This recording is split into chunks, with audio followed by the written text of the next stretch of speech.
నగరాన్ని గొప్పగా నిర్మించుకుందాం. ఏమైనా అపోహలు ఉంటే తొలగించుకోండి,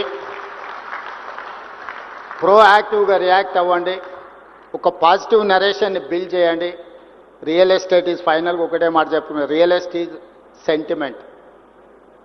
మీరు ఏ విధంగా ఈ సెంటిమెంట్ను డ్రైవ్ చేస్తే ఆ విధంగా ఉంటుంది. అదే ₹1,00,000 ఎకరం అంటారు, ఒక 6 నెలలు ఉరితే అదే ₹1,00,00,000 అంటారు.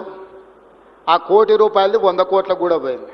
కోకాపేటలో నేను కూడా ఒకప్పుడు రియల్ ఎస్టేట్ వ్యాపారం చేసిన 8 లక్షల నుంచి 12 లక్షలకు కొనుక్కున్న భూములు ఉన్నాయి. కానీ అదే కోకాపేటలో ఈరోజు 100 కోట్లు, ఓ రోజు 14 కోట్లు అయింది, ఇప్పుడు 100 కోట్లు అయింది.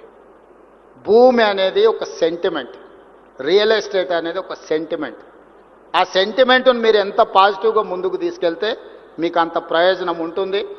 తెలంగాణను ఒక సెంటిమెంట్ హబ్గా, తెలంగాణను ఒక డెవలప్మెంట్ హబ్గా, తెలంగాణ మీన్స్ బిజినెస్. వీడికి ఎవరైనా రావచ్చు, పెట్టుబడి పెట్టవచ్చు. మీ పెట్టుబడికి భద్రత ఉంది, భద్రతతో కూడాను మీ పెట్టుబడికి లాభాలు ఇప్పించే బాధ్యత నాది, అనుమతులతో పాటు లాభాలు ఇప్పించే బాధ్యత నాది.